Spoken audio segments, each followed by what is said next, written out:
Thank you for coming. Welcome to Peace Starts With Me, Empowering Individuals. Woo! My name is Yuki. I'm Youngju. And we'll be your MCs for tonight. We're very grateful and happy to see everyone here. This is an exciting time, an interesting time, but I feel like we can really, I'm very just glad everyone's here to hear from two amazing individuals that have put a lot of time and effort in their lives to creating peace in their own lives. And you'll find out soon how did they do that. So without further ado, before we do that, we'd like to just quickly share a musical performance. Yeah. To start things off. So please enjoy.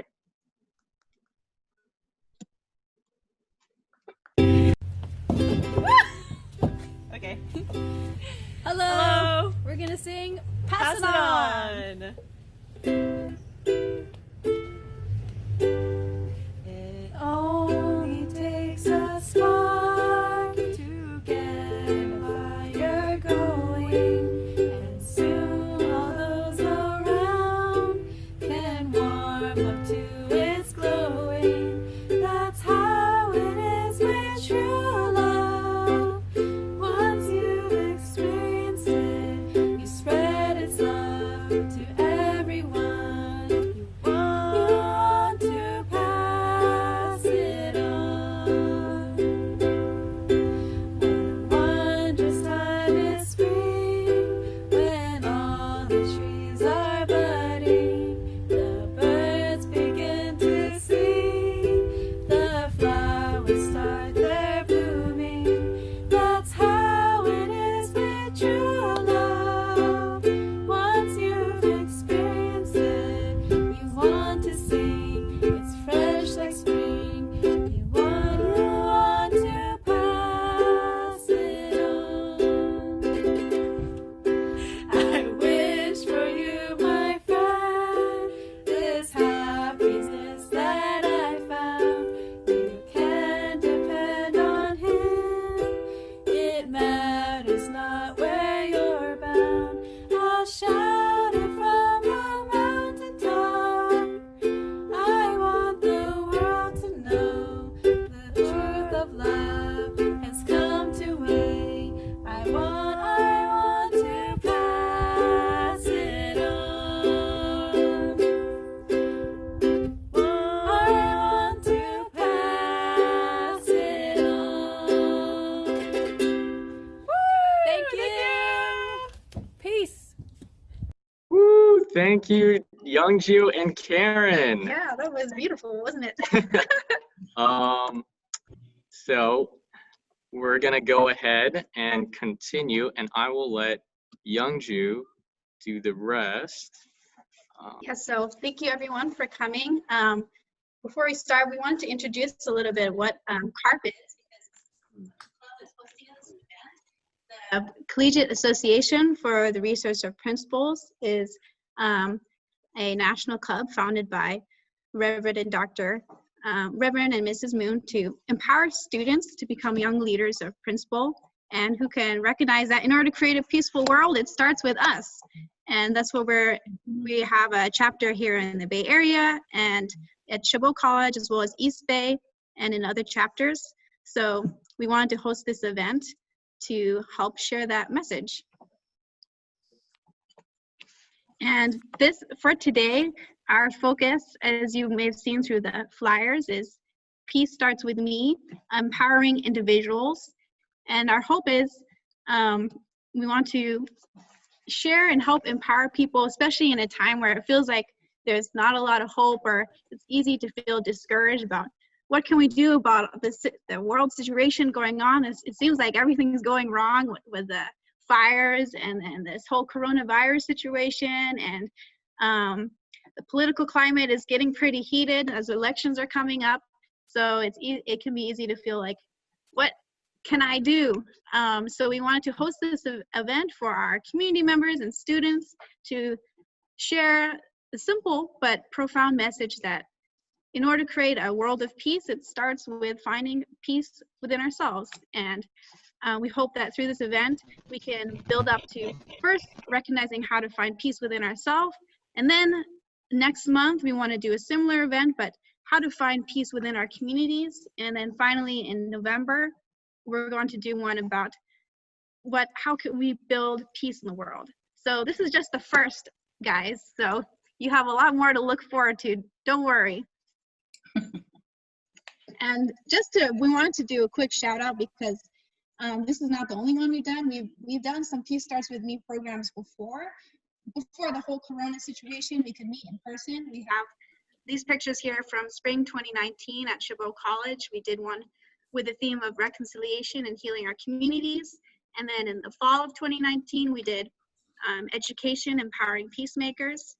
And now you guys get to be part of our first online Peace Starts With Me rally. So, woo, exciting. So definitely we're experiencing new things right now, but you know, it's all good. It's all good. And I just also wanted to share the person who started this whole Peace Starts With Me movement is the co-founder of CARP, Dr. Hak Jahan Moon, and this is a quote that she shared. I'm just going to read it. Ladies and gentlemen, look at the world. There are so many problems. They begin with struggles between mind and body and husband and wife and go all the way to conflicts and wars among nations.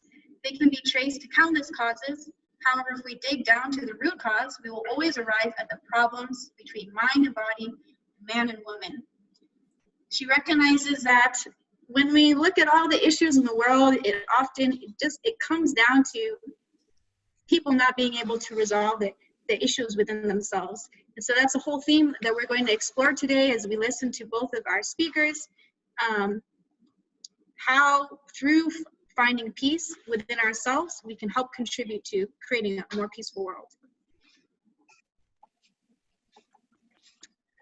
So something that we really are excited about tonight is we invite the audience to participate in Q&A with our two speakers. We'll actually begin with having the two speakers share a message of theirs that they find valuable, and then we'll enter in a kind of panel discussion style.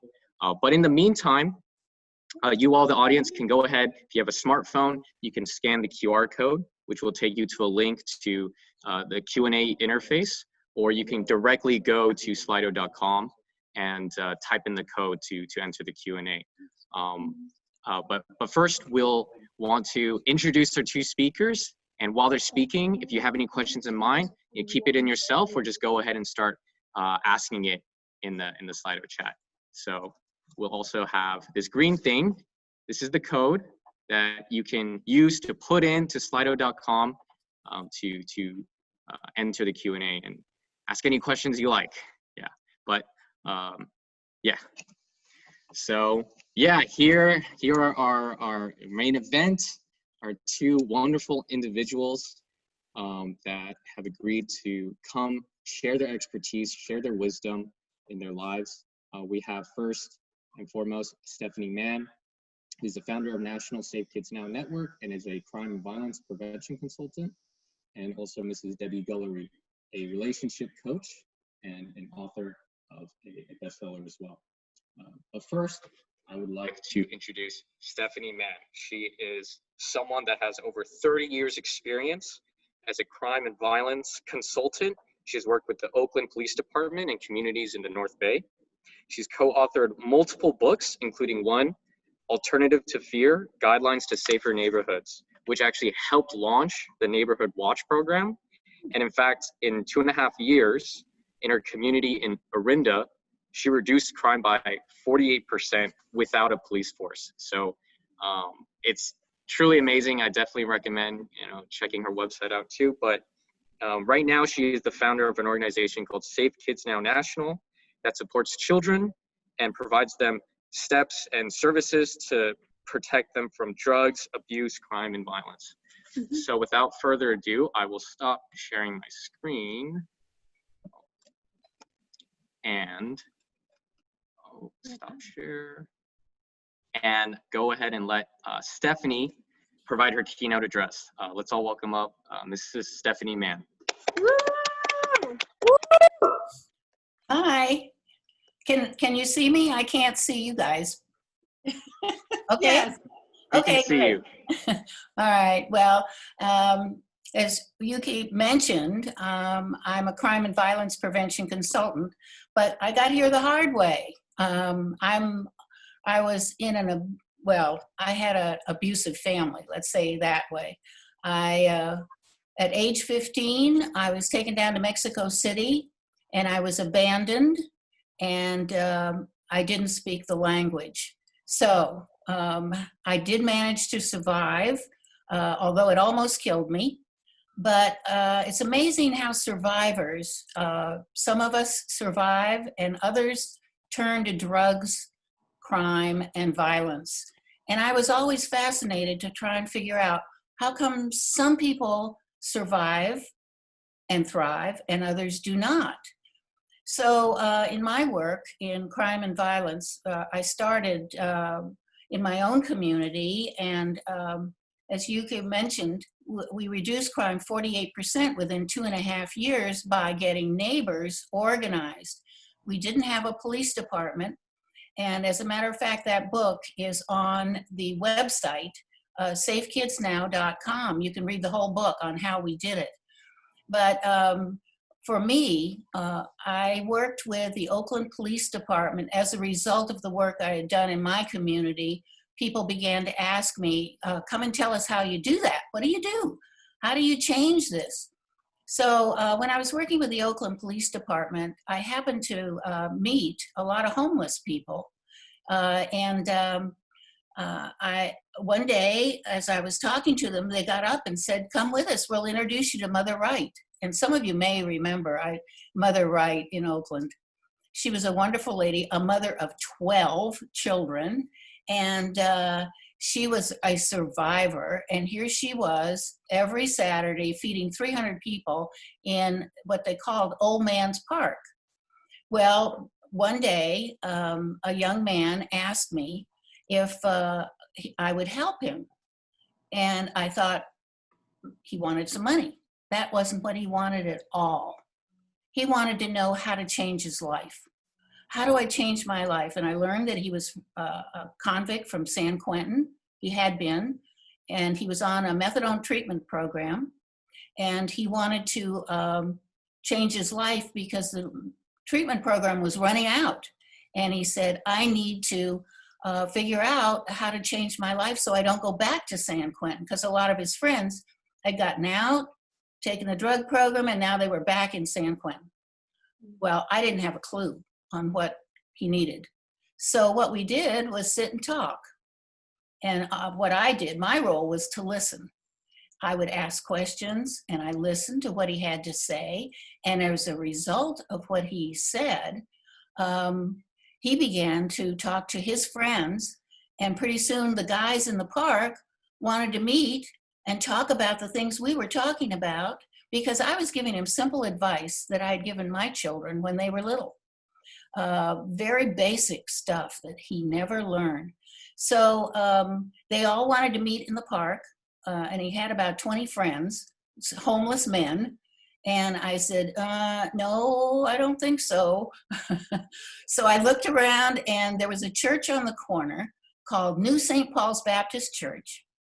And I said to James, who was the young man that I was talking with, I said, if you can get the pastor to let us meet in the church, hey, let's give it a shot and see what happens. Well, to make a long story short, we gave ourselves, and I met Pastor Flamin Henry, who was a wonderful man. Matter of fact, I talked to him a week ago. And he was a man, of course, of faith and strong faith. And he knew that we're all powerful. He talked about how powerful all of us are, and we can all change our lives. So we started out with about 20 to 25 men, and I learned very quickly that they had to really want to change in order to change. And they learn, the hardest thing at first was to get them to listen because there was so much anger. Oh my gosh. The room was just flooded with anger. And finally, we just put our foot down and said, if you guys don't stop this, we're leaving, because you've got to listen to each other. And so they started listening, and they were very surprised to find out they all had very similar stories. And those stories had to do with child abuse and neglect. And oh my goodness, I heard horror stories about their childhoods. And here they are, homeless, and some of them, to end the story on that one, we've got 4 men got jobs. We start out with 20, so that's not a huge success, but 4 men got jobs, and 6 of them got into drug rehab that didn't think they had a problem. So that was a small success, but I learned what they had never learned as children, and I put them in Empowerment Parenting here, this book, which is on the website and on Amazon. And these are the 10 steps these kids, as children, nobody ever talked to them about how to handle their anger, how to be spiritually centered. And this is in a graphic. I put graphics in the book too. And here is the spiritually centered child, because those that are spiritually centered don't put up with the bully. Here's the bully. And they don't become victims. Here's the victim. And they're strong within themselves, like you guys. Many of you have had some situations where you've had to be strong within yourself, and you look for God to reinforce that. And what happens with bullies and victims, they are attracted to each other, because a lot of them have had this kind of model in their own homes. So that's what, that was just one thing I learned from all of these amazing young people, young men that were homeless, and some were older. And as a matter of fact, I wanted to let you know that I've interviewed some of these people that were homeless, and they are videos on the website. So if you go to our videos on safekidsnow.com/video, you can actually listen to how they turned their lives around. One man talks about, and these are guys from the rescue mission. One man, he was a cable car driver and got into drugs and became homeless. Another one, he had all kinds of difficult situations where he was abused and locked in a closet. And he said he had to learn to love all over again, because he had been for 40 years on the streets, and what he did to turn his life around. So those interviews are on our website, and if you'd like to look at them and be inspired by them, because all of these men said they couldn't do any of it without God, and they turned their lives over to God. And sometimes I ask people, how do poor people, I used to ask this question, now I know, but how do poor people that can't afford Dr. Phil and they can't afford a counselor, how do they turn their life around? Well, that is how they turn their lives around. They put their faith in God, and those are the stories that are on these videos. So I encourage you to listen to them and be inspired. So I don't know how much time I have left. I know it's just 10 minutes, but Yuki, how much time do I have left? So far, you're good to talk for another 5 minutes if you wish to. Oh, okay. We got to your part a little bit earlier, so. Okay, I am so thrilled because Mother Moon, and she is promoting family, and that is what needs to be supported. And we need to not only go back to God, but we've got to have family support strengthened. Now, how do you strengthen family support? Well, one of the ways you do that is by getting involved in neighborhoods and bringing people together. I mentioned at the beginning about how we reduced crime 48% within 2.5 years without a police department. Well, anyone can do it. We put a little book together, and I'm going to tell you what's in this little book. This is really small little book, and it says, My First Steps to a Safe Neighborhood. And to strengthen the family, people can go right into their own neighborhood. Everybody lives in a neighborhood. Good people, bad people, you don't know. And we have done with students going door to door and asking 3 questions, just 3. Take a notebook, look very professional, have a name tag if you like, and be polite. Somebody might slam a door in your face. Somebody might ignore you completely, not even answer the door. But the ones that will, ask 3 questions. Number 1, what is your biggest concern in the neighborhood? And then you get the answer. What could be a pothole, it could be a drug dealer down the street. You don't know if you don't ask, right? And then, have you been a victim?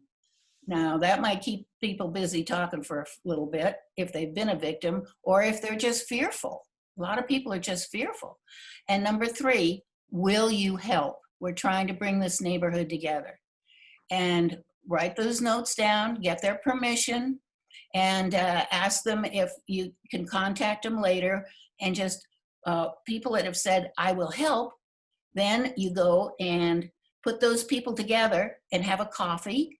And, you know, this can be very informal. It's no big deal. It's just neighbor helping neighbor. And you go in and you have a coffee and decide, okay, here are the things that people are concerned about. Okay, let's get that pothole fixed. All right, how are we going to do that? Or if that's the biggest concern, or what are we going to do about this drug dealer down the block? And I'll give you an example of how to get rid of drug dealers. And this was, I was a coordinator for Contra Costa County.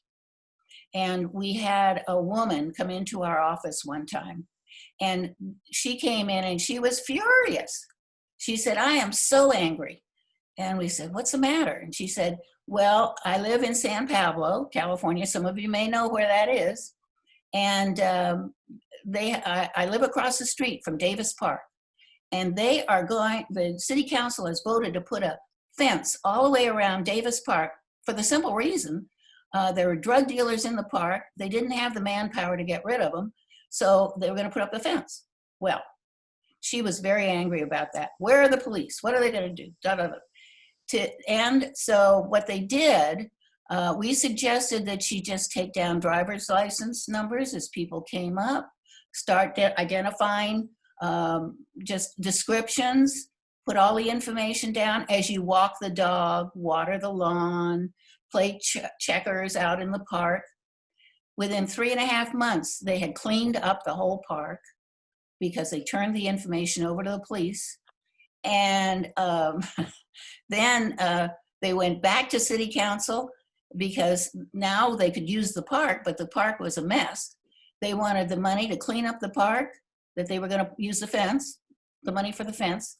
And they also wanted some new park benches and some swing sets. Their request was granted. Now that's people power.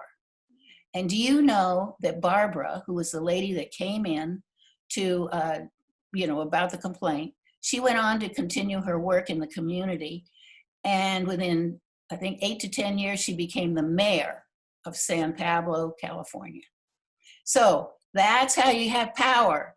You all have power, so use it. So anyway, I want to thank you for listening, and I am so thrilled that you all are making strides to take charge of your community, to be safe, because all of us need to work to make sure that our communities are safe places, and that all of us can reduce fear in our neighborhoods. All of us can make our areas safe, and that's so important for children. Take responsibility. Get the neighbors to take, I've got a lot of stories about how people have taken responsibility for the kids on the block, but I don't have time to get into that right now. But anyway, I just want you to know that you are powerful.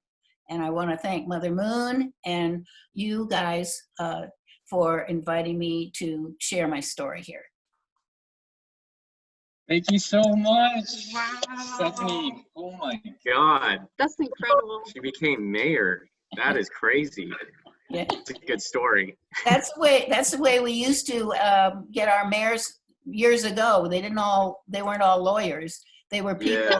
that came right up through the community. Yeah, it's true. Dang. Wow. Well, thank you so much, Stephanie, for that address.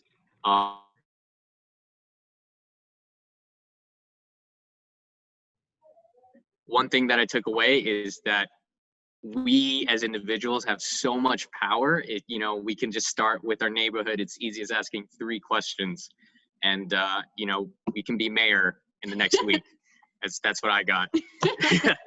But thank you so much, Stephanie. Let's give another clap in your reactions, or just give a thumbs up, whatever you want. But I'd like to reshare my screen and move on to Mrs. Debbie Gullery. Yeah, so so amazing. My mind is blown by Miss Stephanie Mann's story. It's incredible what one person can do. I have the privilege to be able to invite up our next speaker, Mrs. Debbie Gullery. She also has a lot of experience in her field, over 25 years of experience in marriage counseling and counseling individuals. I actually got to participate in a youth summit pretty recently, where she gave a presentation on how to build empathetic relationships, and it was so incredible. And I felt it's exactly what we need right now, as we're all separated in our rooms on our computers, and it's easy to feel disconnected, and from that disconnection feel lonely, or loss of power, or loss of motivation to keep going. And especially in this time, I feel like we need to hear, how can we build these connections with people? How can we continue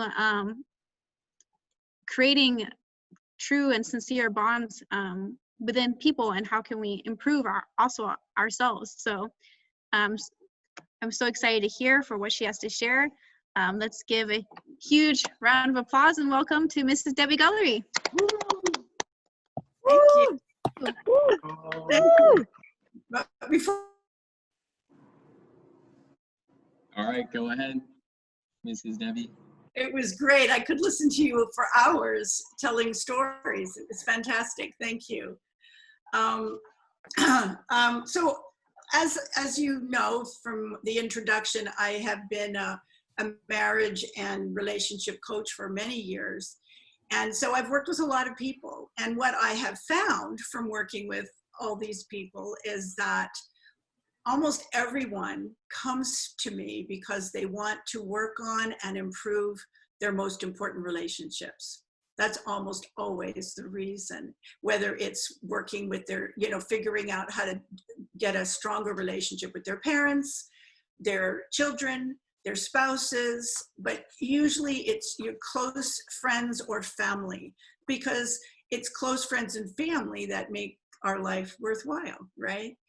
And what I've also noticed from working with so many people, and myself included, is that most of us have something very much in common, in that when we think about peacemaking and being peacemakers, most of us feel like it's a lot easier to say, love the world and think about peacemaking on a global level than it is to think about peacemaking with the person who shares your couch, or in many cases, your dorm.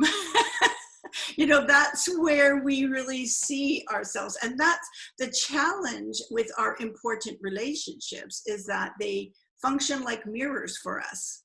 In other words, they reflect back all the stuff that we need to work on.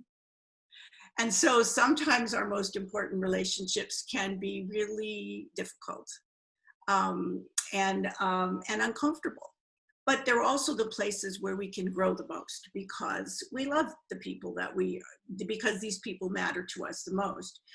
And I think because we often think about peacemaking in terms of like the global stuff, we think about it in terms of laws and politics and policies. And of course, these things are crucial. They're very important. I'm not saying that they aren't. But often because we think that way, we also have, like, we imagine that a better world or an ideal world or whatever you want to call it, we think about what it's going to look like rather than what it's going to feel like. And I think that when we think about, you know, I'm pretty sure that it's not going to look like a better world is not going to have like more waterfalls and flowers, like the Garden of Eden. Do you know what I'm saying? And it's also not going to be without conflict. It will not be a conflict-free zone, the ideal world. Okay, more likely, it's going to be a place where most people know how to bridge their differences in a healthy way, in a way that they express respect and love to other people, because that's always going to be needed. We're always going to have differences. Doesn't matter how much we love people, we're always going to have differences, and it's not going to change just because we're living in a better society. We're still going to have differences. So the difference will be an essential difference of how we relate to each other, if we can relate to each other with respect or not. And so so I think that no matter what we're doing externally, working with incredible organizations like Stephanie, or, you know, many of you on this call, I think, are students, and you're probably thinking about what you want to do with your life and how you want to contribute and make a difference. And I hope you are. And so all of us are finding ways in which we can do that. But I think it's really important that while we're thinking about the impact we can make on a large scale, we do not neglect the impact that we can make one-on-one in the immediate situation that we find ourselves. And sometimes, because we put all our emphasis on the big stuff, we forget the internal stuff that actually makes, I think, all the difference. So I think most of us, I think one of the most important things we can do to become better peacemakers is to actually develop our capacity for good communication. Because without that, we can't really build an ideal world. We could be a great engineer, we could build wonderful bridges, but we still have to, always it comes down to how do we relate to each other. You know, and it's like, you know, it's easy to hang out with people that we agree with. But what about when we don't agree with people? What do we do then? And that's what we're faced with all the time, and especially now. We have to figure out how to navigate encounters with situations, and especially with people that we really don't agree with, especially now because, you know, we are living, most people are saying that America has not been as divided as it is now. So combined with the political situation and COVID and the fires and all the other things that we referenced, people are way more stressed than they've ever been. And it's affecting their relationships. I can tell you that a lot of my clients are really having a hard time with their family members right now, in particular because they have very different political ideas. Now, I'm guessing that there's some of you in the audience today that are having that experience yourselves, perhaps with your parents. It's very common. But what do we do about it is the question. What do we do about it? We can't just, you know, settle for that disconnect. I want to build a better world, but I cannot talk to this person because everything they say drives me crazy. Do you know what I'm saying? That's why we have to work on what's going on here.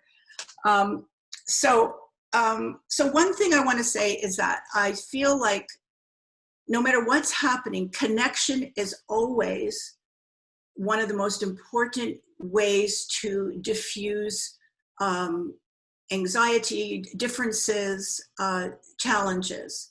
Connection is what always comes up. And so we have to think about, well, how do I make connections with people that I disagree with? That's really the question, because we know how to make connections with people we like. It's easy. But how do we make connections with people that we don't like, or especially that we don't agree with? how can we build a better world if we can't work together with all kinds of people, right? So I have a couple of suggestions. I like to be very practical. So I have a couple of suggestions. The first thing I think that's really important and extremely hard to do is to stop trying to convince other people to agree with what you think is the right way to think. Now, we don't want to do that. You know, when we start disagreeing with people, we want to try to convince them to agree with us. That's what we want to do. But of course, that doesn't get us anywhere. And it certainly doesn't make for connection. It just creates more division. So instead of, you know, I mean, first of all, before I go on, I want to just say, think about a time when you have felt like somebody was trying to convince you to think like them. Right? It sucks. Nobody likes it. And yet that's always what we do. You need to listen to me.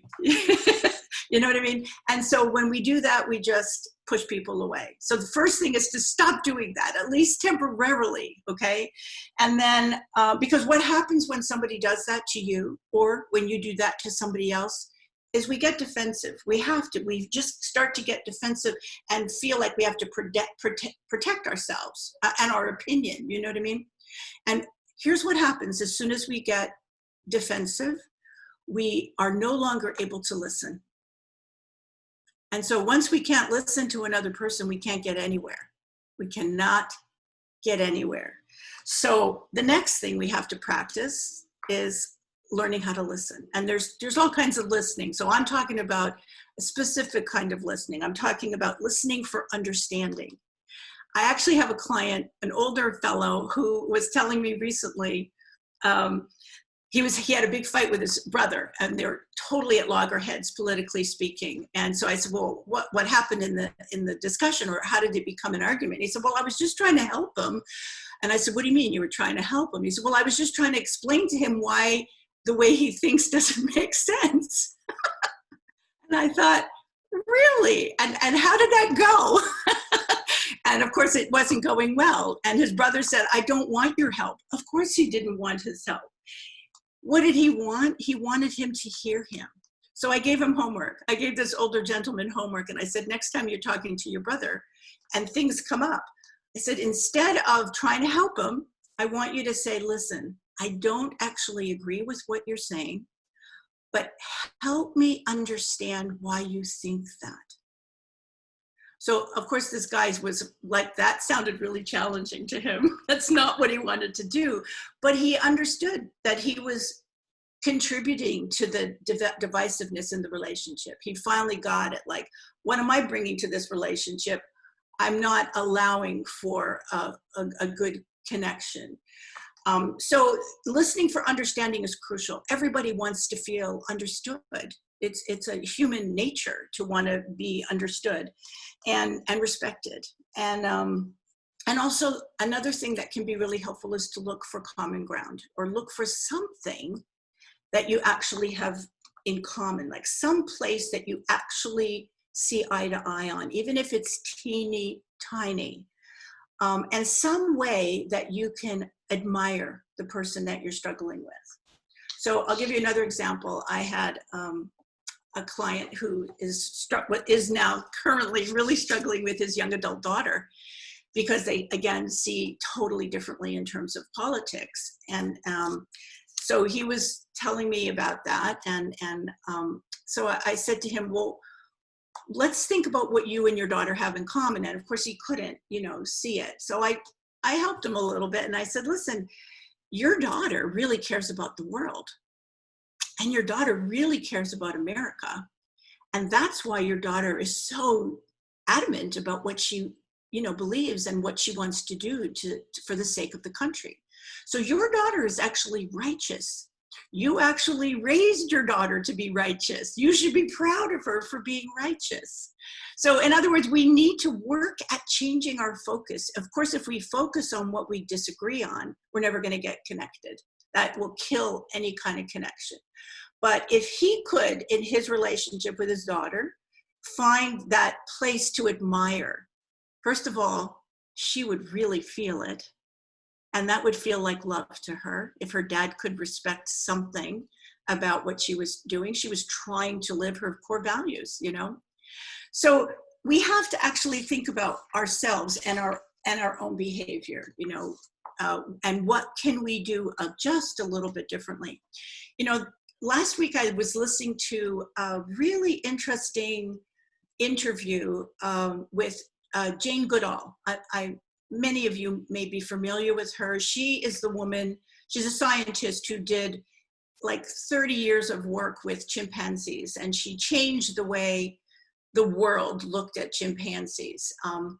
But what I didn't know about her that I discovered in the interview was that she went from being a scientist to an activist.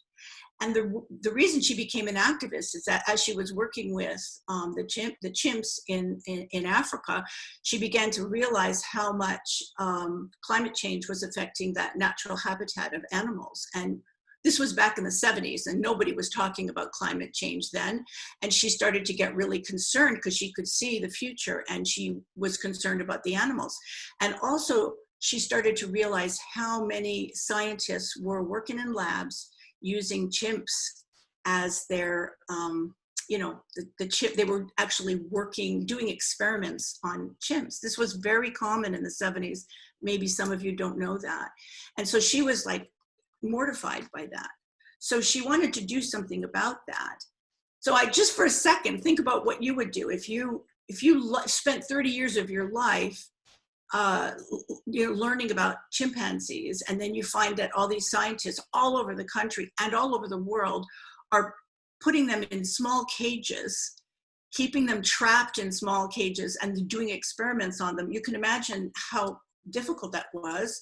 What would you do? So this is what she did. She started going to all these labs and sitting down and talking with the scientists. Now, all the other animal rights people were freaking out. They stopped talking to her, she said. They were so incensed. Like, how could you sit down and talk to these guys? Look what they're doing. And she said, well, if I don't sit down and talk to them, how will they ever change? So she used to sit down with them. Like, she literally did this. She went and she'd hang out in the labs with these scientists, and she'd tell them stories about her experiences in the jungle. And she would show them pictures of the chimpanzees grooming each other and hanging out in their families and playing together. And bit by bit, they began to see a different picture of what chimpanzees were all about. And over time, that was eliminated. That kind of experimentation was literally eliminated. And that's largely because of the work that she did. And I thought that was really an interesting example of a healthy way to approach big differences. Do you know what I mean? So I was really impressed. And what the takeaway from that is, we all know in our gut that confrontation never gets the results. It doesn't get the results interpersonally between people, and it doesn't usually get the results on a global level either. And yet we still do it. We still use that as the number one go-to when we have really serious differences of opinions. So, having said all that, let's get back to you and me. And what can we do right like today in our own sphere of influence? Okay, you're in school, you have classes, you have a dumb part-time job, you have a family. What can you do in your small sphere of influence? That's a question that I actually ask myself every day. So I'm going to give you two ideas, again, because I like to be really practical. And I challenge you to try them, okay? Because unless you try them, you'll never know if they can be helpful. So the first is the pause button, and the second is leave the plus.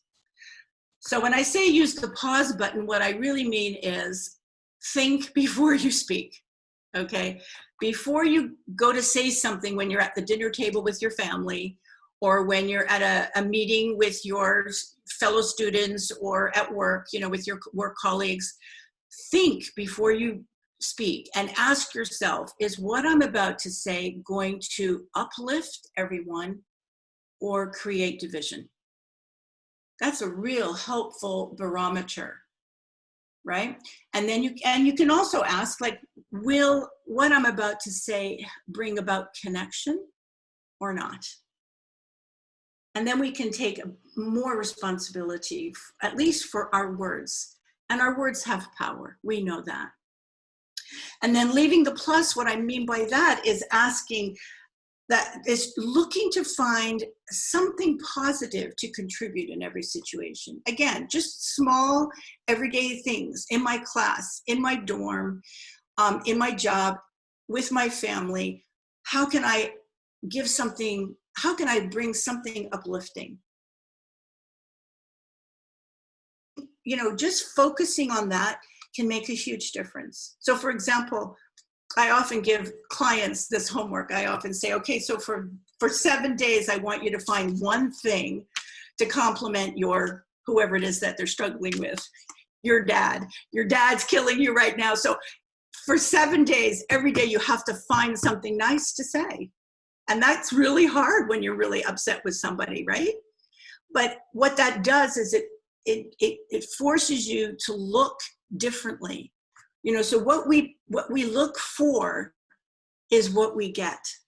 So when we're looking for, you know, we're already upset, and when we get upset with somebody, we are looking for confirmation about why I should stay upset with them. And when we have that mindset, we could never connect. So what I'm saying is that you change what you're looking for and look for ways that you could bring the plus. Look for ways that you can add something positive. And it's just like, you know, you throw the stone in the water and it creates ripples. Every small positive thing that you add has influence. So the same message, everybody has way more power and influence than we know. We just have to exercise it. Not always on some big global scale, but every day with the people that are in our life. So there you go. Connection is the antidote to divisiveness, and, you know, use the pause button and leave the pus. That's it. Woo, thank you, Mrs. Debbie. Oh my God. Wow, that was amazing. Oh my gosh. I think every word, every point you're making, it's hit straight to my heart. Wow, she's speaking to me. She's talking to me. The point you made, how it's so easy to peace, think about world peace on the bigger level, but then when it comes to the person right next to you, I'll think about that later, you know. Let me think about world peace instead. That's easier. You can So I really appreciate that point. And I think it's something that we can all learn from, especially now that we're in our homes and with the same people every day. So it's really important now to practice listening and finding the common ground and focusing on what you can give that will contribute to the connection, as opposed to just make myself feel better and the other person maybe not so much. So thank you so much, Miss Debbie Gullery. Right now we're gonna go into our Q&A portion. So Yuki? Yeah, so yeah, similar to Youngji, thank you so much to our speakers. Again, you, the audience, if you look in the chat, I believe Junta has said that you can submit questions that you want answered in Slido. Just go to L283. I think Junta will post the link again. But my first question is to Stephanie, actually. On your website, you have a statement that keeping kids safe begins at home and in our neighborhoods. My question is, if someone's home environment is not the best, you know, abusive family or really bad disconnect, and home is a source of stress rather than a source of joy, what can someone do in that situation? What can a child, what can someone of a youth do in that situation?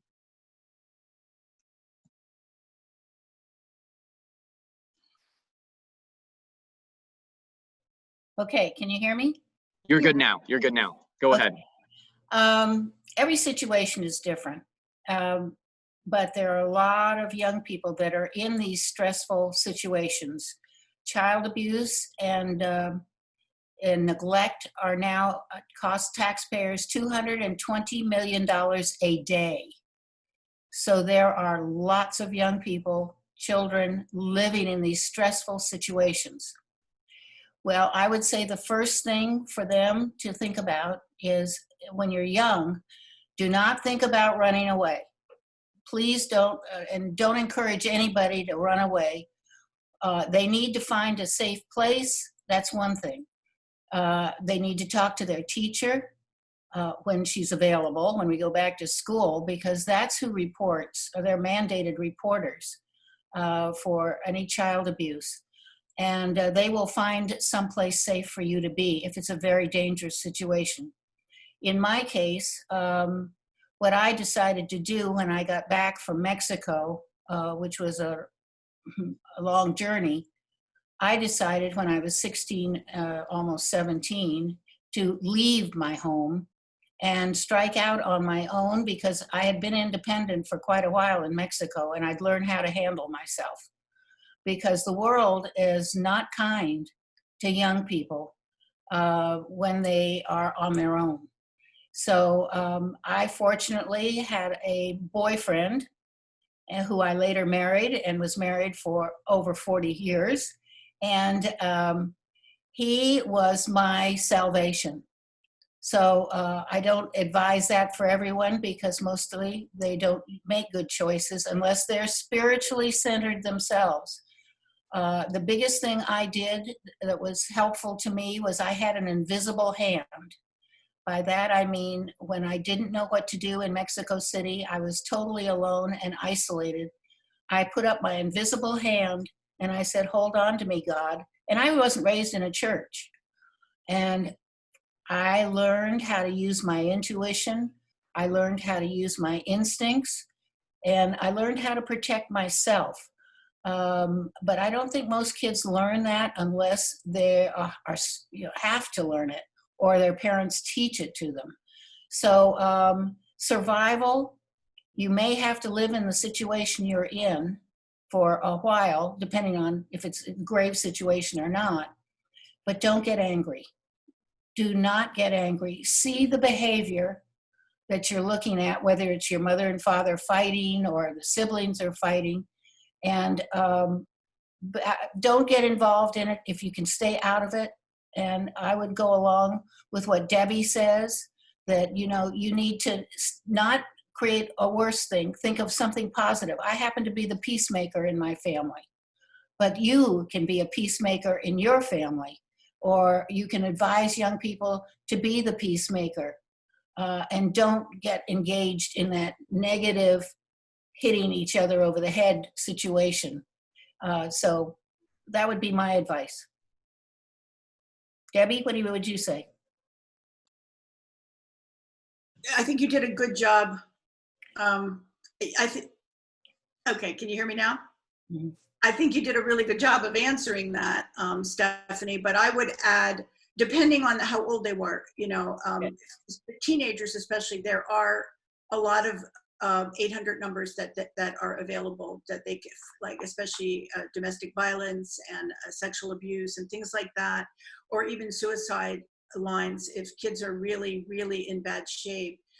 That's something, if you're working with young people, that you should always let them know, because if they can't find it in their immediate environment, which is often the case, at least for kids who are, young people who are old enough, they can make, there's always somebody that they can call. And I totally agree with, speaking to teachers, they're trained to notice when something is a little bit amiss. That's really helpful. Yeah, it's a tough one. They're our most vulnerable, they're the most vulnerable part of our population, children. Yeah, most of our kids won't speak up. I know. They somehow think it's their fault, something they did. But I would encourage them to also reach out to, hopefully they have a grandmother or other extended members of their family that they could call on, or say to them, this is what's happening to me. Do you have some, what can I do? What do you think I should do about it? So there are avenues. Yeah, there are. Research has said, it's interesting, research shows that all kids need, in order to just be healthy, all kids need at least 3 what they call vertical relationships, or relationships with somebody older than them that they can trust and rely on. And of course, if you have an intact family and 2 of those people are your parents, you're lucky.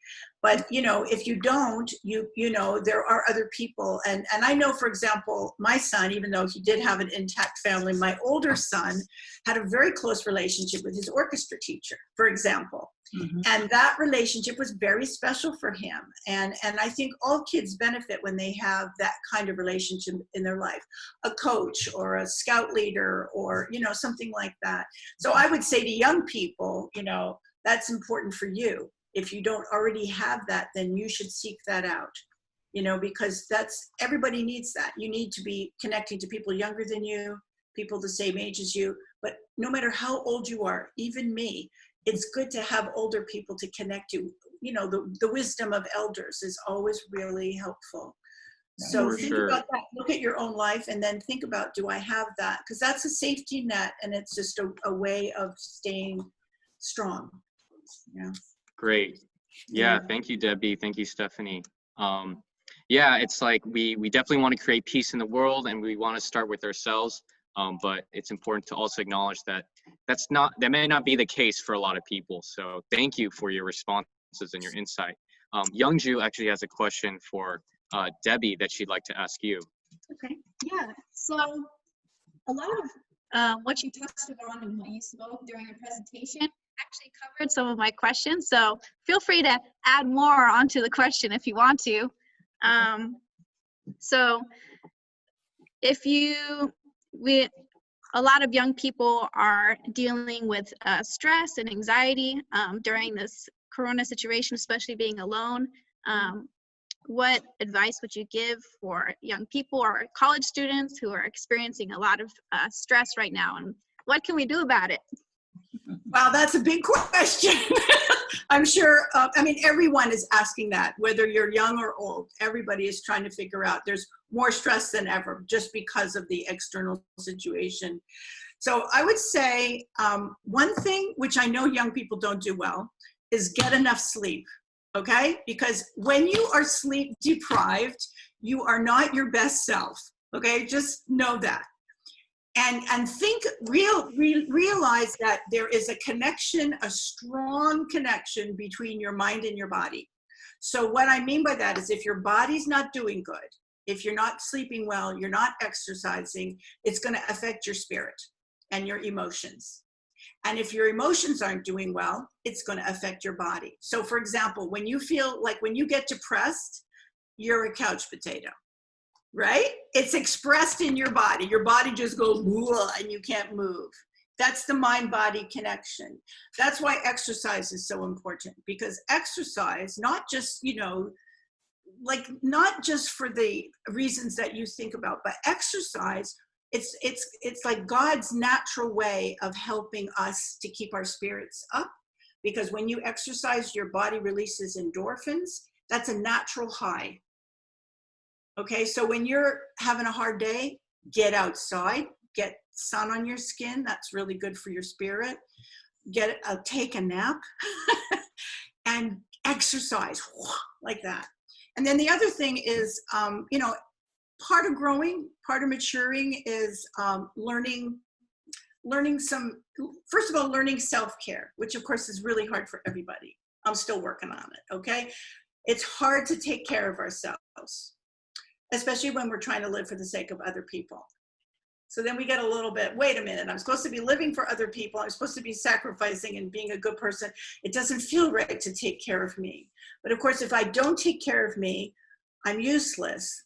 So it's important. It's important. It really, really, really important. And so one of the things that all of us are constantly learning is strategies that help us to manage our not so great feelings.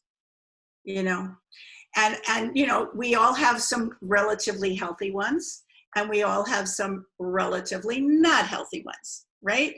And so you know what they are for you. And I mean, if they're really, really not healthy, then please reach out for help, okay? Don't let it go on and on until it becomes such a big thing that you feel like you could never overcome it. Reach out for help, okay? You're not alone. Everybody's struggling, okay? But you know, I think you should always be thinking about, like, what is my strategy when I'm in a funk? What works for me? And if you don't know yet, then experiment, okay? You know, like some people, they know that if they go for a walk outside in nature, creation, it opens their heart. They feel better. Some people are like, they know if they just, you know, pray, that's gonna clear their mind. Or some people know that if I connect to somebody, that's the big one. Connection is always the antidote to all the bad stuff. So connecting to people is crucial, you know? So think about that in terms of keeping some balance in your life. How often am I connecting to people?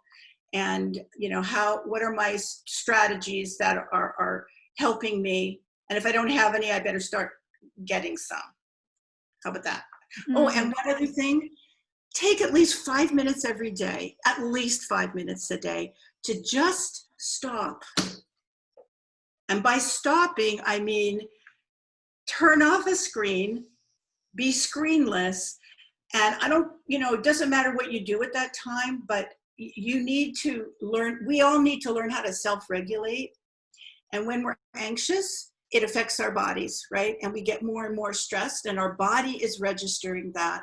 And usually what we do is we just try to plow through it, and then we crash. That's what most of us do.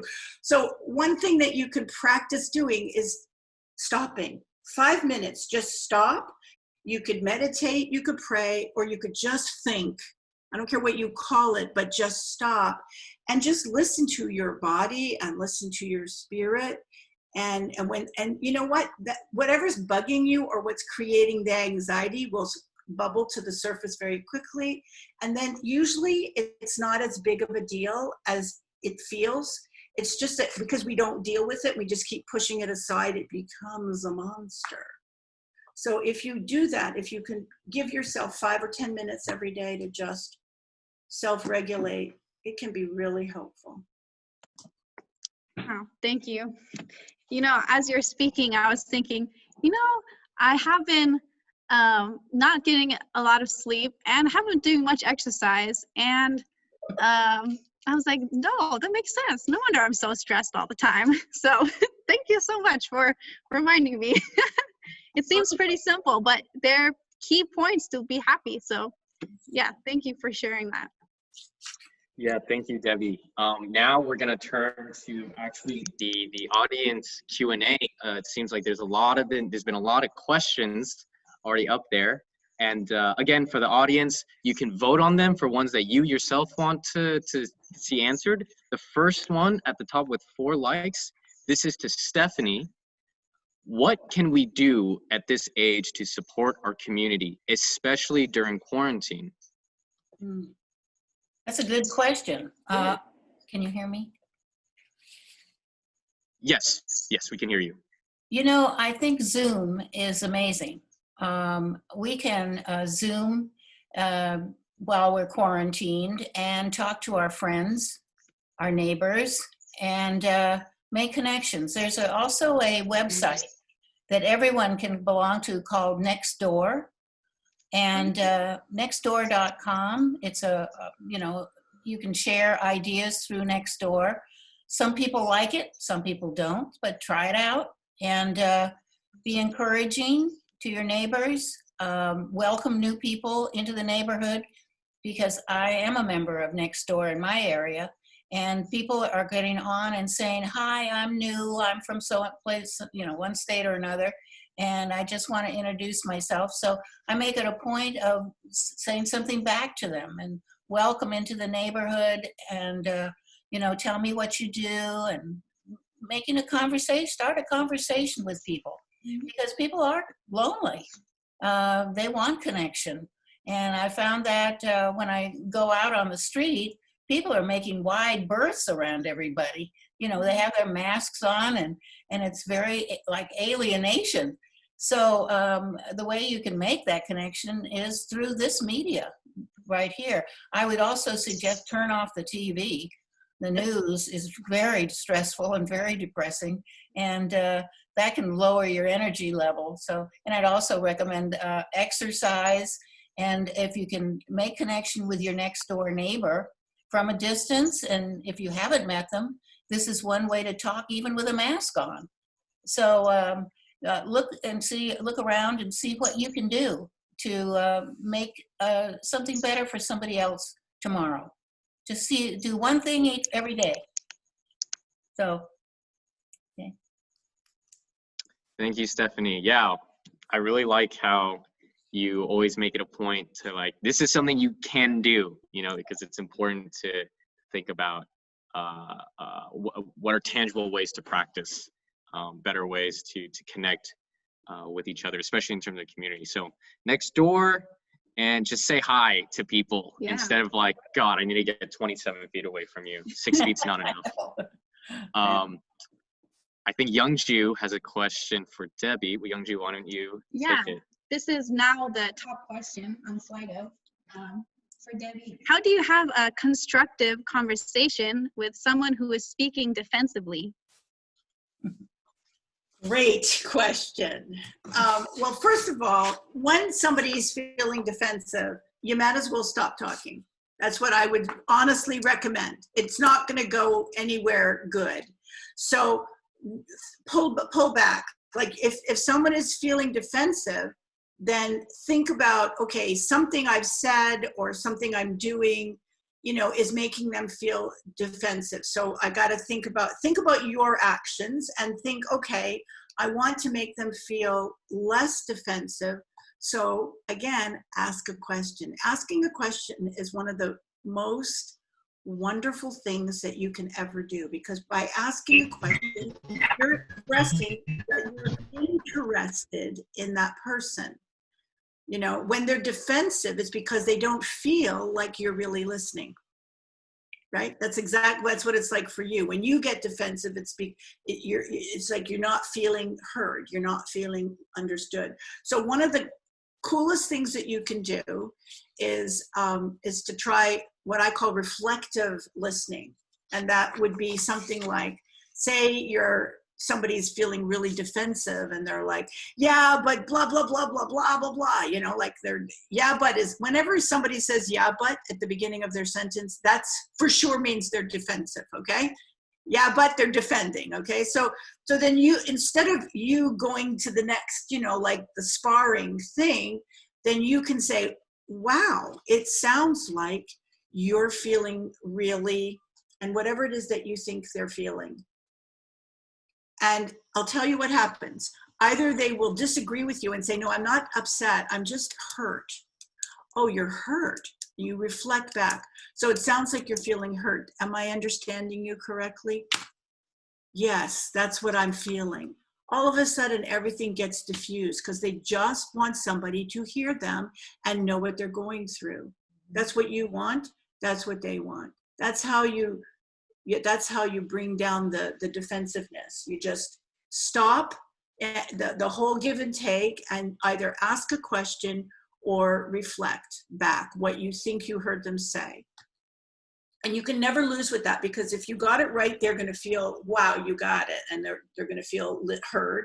And if you didn't get it right, they will help you understand what you didn't get right. And then okay. And then that's it. Stop trying to, you got to just change the dynamic. I hope that's a helpful response. Yeah, definitely. Thank you. I feel often it's easy to be at a loss of, if someone's feeling defensive, like, what do I do? Or what do I say? Or how can I say something that won't hurt them? So I really appreciate just sometimes just gotta listen or ask them, how are you feeling? Or make them feel that they're being heard. So thank you so much. Yeah, thank you, Debbie. So the next question, it's interesting how it goes back and forth, but the next popular question is for Stephanie. How do we stop the interaction between bullies and victims, particularly because you mentioned that they attract each other? Mm-hmm. Oh, that's a really good question. Because this is a huge problem for a lot of children.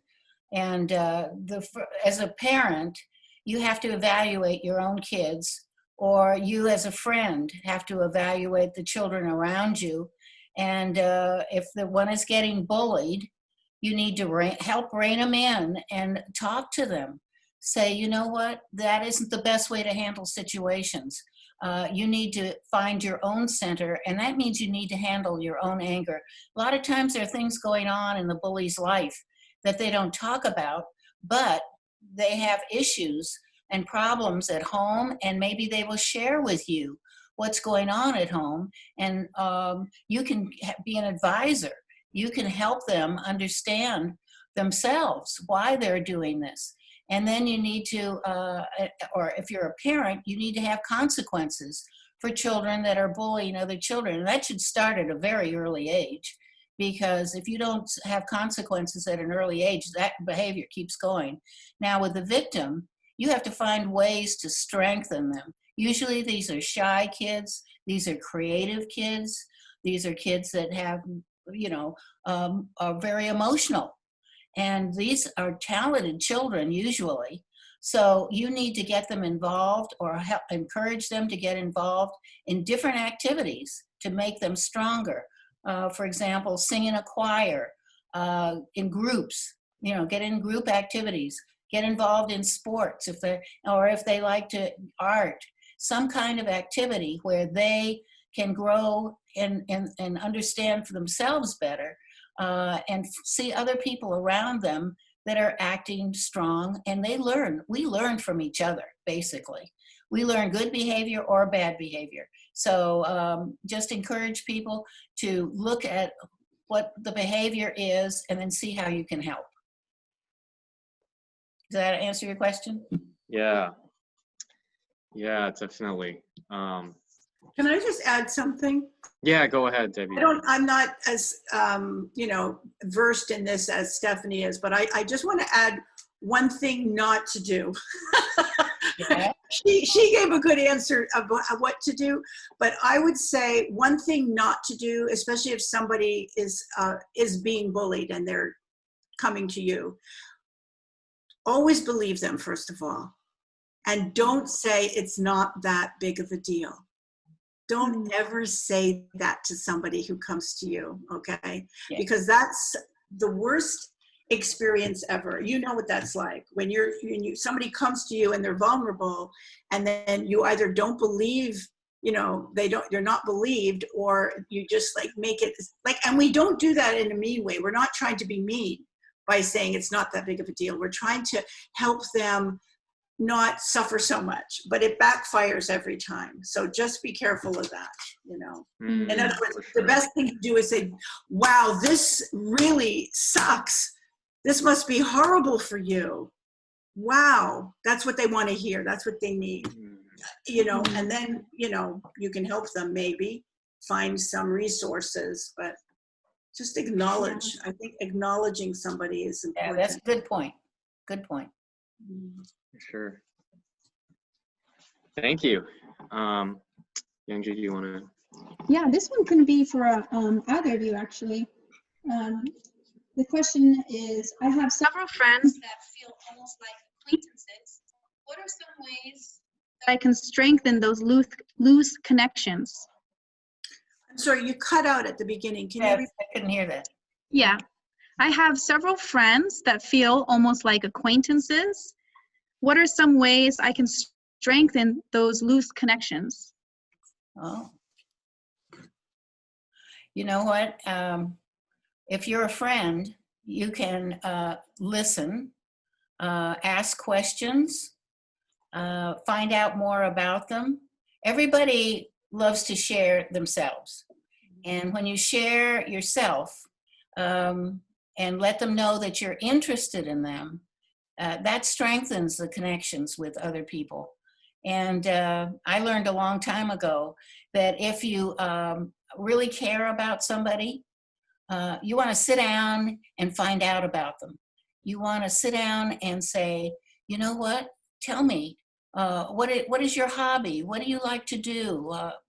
Just ask general questions, and you can strengthen all of those loose ends, so to speak, and make a stronger friendship. Oh, that's great advice, Stephanie. Wow. That's really great. I would add to that, you know, everybody likes to be loved uniquely. Mhm. I'm unique, in my friendship with you is unique. And so just like what Stephanie said, like if you notice specific things that your friend likes, and then, you know, you bring them up, like that means a lot to people. That means you're loving me uniquely. In other words, you know that I like chocolate chip cookies, and so you buy me some for no reason at all, and then that feels like really personal. Do you know what I mean? I think that can be really helpful. And then the other thing that I'd like to say is that vulnerability begets vulnerability.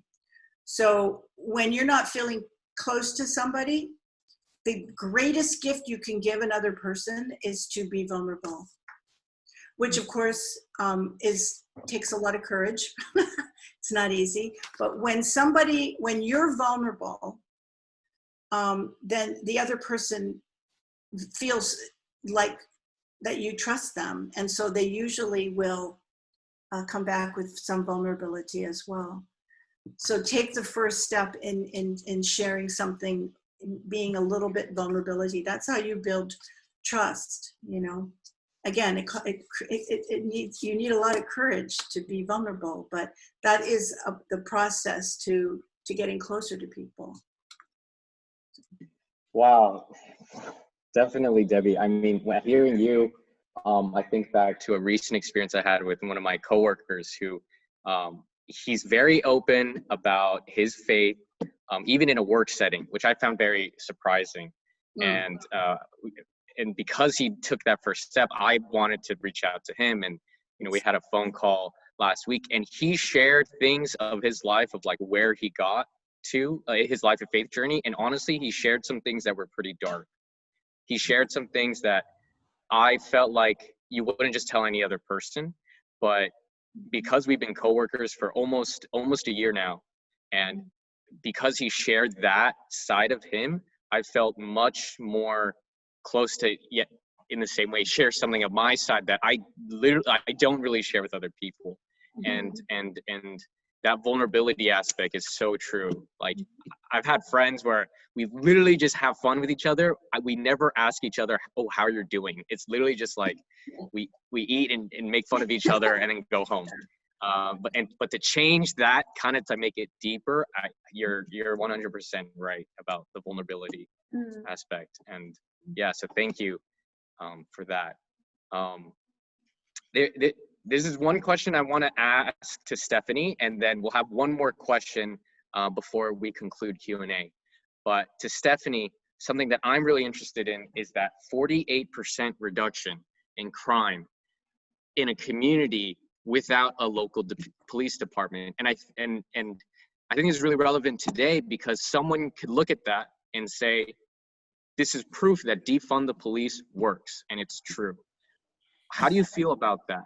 Do you think like that whole sentiment of defund the police, because you have proof that you did something where without a local police department, 48% of crime was reduced? I'm just interested in your thoughts on that.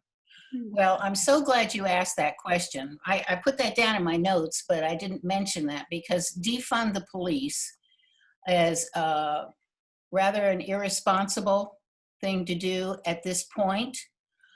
You have to do a lot of things before you even think about defunding the police. I mean, and as a matter of fact, the national average is 2.4 police officers for every 1,000 citizens. That's now. So we have a very small amount of police for communities anyway. So what we did in order to reduce the police, we empowered the citizens. So we need to talk about personal responsibility for taking charge of your own neighborhood safety. Then we have to put in place community resources so that they have, for example, if I'm going to empower my community, I would like to hire and train or have volunteers that are trained to be neighborhood safety experts. that go back into the community. These are people that look like the community, speak the language of the community. They're not attached to the police department. They are independent. And they go back into their neighborhood and they bring people together. That's how you bring a community together. And that's what we were trying to do and what we did with our reducing crime 48%, because more than half of the people that are committing crimes are our own kids. That's how we reduced it. So when we put out the message, we're not tolerating crime from you kids anymore, and we put on a program at the high school on drug abuse, because that was part of the problem too. And the kids got the message. You know, they're not tolerating us doing this. So either you have the police empowering or being the law and order of the community, or you have the citizens that have taken control of the kids in the neighborhood, and they've taken responsibility for letting them know that you're not going to just, you know, do whatever you want here. So to defund the police is a horrible mistake. You cannot send mental health experts in to address a domestic violence problem, because those are the most dangerous situations for a police officer. So you've got to have police going in first, and mental health experts later on, fine. There can be all kinds of programs, but to just talk about defunding the police is a huge mistake. Wow, thank you for that, Stephanie. Did that answer? Yeah, because I think, I kind of already suspected this before answering, but what I think is clear is that it's not black and white. And that kind of statement of defund the police is very black and white, you know, and misleading. I hope they're not going to. Yeah. Said a lot. Yeah. Yeah. And it's like you said, either police needs to be empowered or the citizens need to be empowered, but in both situations, someone has to take personal responsibility and personal agency. You can't just say, remove the money. Like, you can't just do that, you know, that's what I'm hearing, you know, so thank you for that. I think that's something that I was really interested in, and it's very relevant today. Yeah. So we have one last question to wrap things up, and this is for the both of you. Youngju, do you want to take us out? Yes. So, how do you keep a hopeful attitude when a Person you're trying to help is cynical or doesn't believe in a more positive future? Debbie, why don't we start with you? That's a hard question. Can you say it again? Yeah. How do you keep a hopeful attitude when the person you are trying to help is cynical or doesn't believe in a positive future? Well, first of all, I would wonder whoever asked the question, what they mean by trying to help. Because I think sometimes we think we're helping, but we're not. So sometimes, you know, as the story I was sharing before, like sometimes we think we're helping, but we're actually being disrespectful. We're dissing the other person. We're not appreciating them or valuing them or validating them. And that's part of the problem. Do you know what I mean? So what ends up happening is like we get frustrated because they don't have the same attitude as us.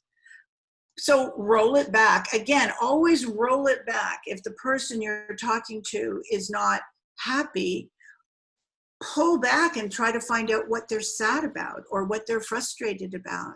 It sounds like you really don't have much hope. Help me understand why you feel that way. That's how you can be helpful. Let the person connect to their feelings and talk about them instead of you trying to like throw something at them that's not landing because their heart isn't open. You know, when people aren't hopeful, underneath lack of hope is usually fear.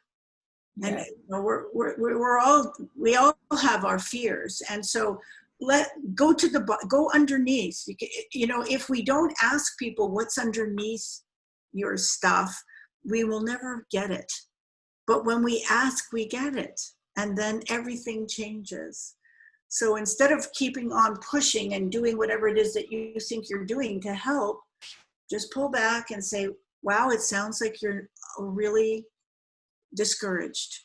What is it that is making you feel like that? And then shut up and listen. That's it. That's my best answer. All right. Shut up and listen. I like that. Very simple. Motto.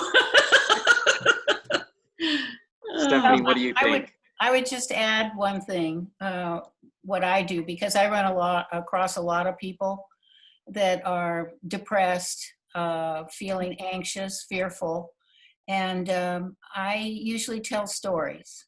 Yeah. People seem to relate to stories, and I've been around long enough that I have lots of stories to encourage people. Because I think a lot of people that I've run across are looking for encouragement. They're looking for, well, can't you tell me something that I can hang on to? That's just been my experience. And I try and tell them also to go to the website. I encourage people to look at some of the videos of people that have been homeless and down and out, and how they turned their life around, how they made a huge difference from where they were to where they are. And they were maybe in the same place you are today. And so that seems to be helpful. And people would come back and say, you know what? I thought that was really a good video, or I thought that was really helpful. There's a lot of good stuff on the internet now. So I encourage people to look up some of the good healers, the people that are trying to make a difference in the community. So are you guys still there? You kind of disappeared on me. Oh, we're still here. We're still here. Can I just add something? That was a great answer, Stephanie. I think telling stories is one of the most effective means of communication. But when you were talking, it made me think of a quote, and now I can't give you the exact quote, but Maya Angelou, who of course is amazing and has said many amazingly wise things, she said something about she said, people will forget what you said and they will forget what you did, but they will never forget how you made them feel. Yes, I like that one too. And I thought, yeah, Wow. that's always, if we keep that in our mind, when we're any kind of struggle in a relationship, we can just think, how am I making this person feel right now? Wow. And that's pretty deep, right? Isn't that a great quote? I mean, Yeah. you have to look it up to get the exact words, but something like that. Yeah. Yeah. Anyway. Wow, that is so beautiful. So many experiences where I had met these people, and I can't remember what they told me or what exactly I had it, but I remember how they made me feel. I remember who they were, and it makes me think about how I can be that same person for other people. Maybe they won't remember what I'm going to say, but at least I can help them feel better. That's good. That's good. That's a piece Yeah, right there. That's a piece. Definitely, yeah, I definitely relate to Debbie's admiration of the stories, because it's like stories have a message in it of themselves, but it's not like you're telling someone this is what you should do to help change your attitude. It's just like, this is an interesting thing that you may or may not take something of value from, and it has already in itself a message. So thank you for that point. And thank you to Debbie for your input as well. And that concludes our Q&A. Thank you so much to our two speakers. I don't know. Yes, you're good now. You're good now. Oh, okay. I just want to say that I have posted on safekidsnow.com. And if you go to that website /faith-groups, or look under programs, you will find a spiritual warfare video. No, it's not a video. It's a PowerPoint. And it tells you about the plight of children today. And then it gives you some ideas of why the churches need to be involved. So I'd love any of you to go and check that out. And I'll say it again. It's safekidsnow.com /faith-groups, GROUPS. So take a look at spiritual warfare, because I think you guys are the change makers. You are the ones that are going to create change for the future. And I am so encouraged by what you all are doing and how what you have to say and your attitude about the whole thing. I'm just very excited to see what you do in the future. So I'm looking forward. So I thank you for the opportunity to talk to all of you. Yeah, thank you so much, Stephanie. Yeah, we will be sending a follow-up email after this event. Yeah, with a lot of information, and we'll definitely give a shout out to your link too to see the Great. plight of children. Concludes our event. Thank you so much, everyone that came. Please again fill out the survey. We really want to hear your feedback because we want to make this better and just a service to you all for coming here. Thank you to Stephanie and Debbie especially. Amazing guidance, amazing advice, and we hope to see you all next month or even next week if you're interested in what CARP can provide for you. So thank you, everyone. Have a great night. Have a great night. Thank you.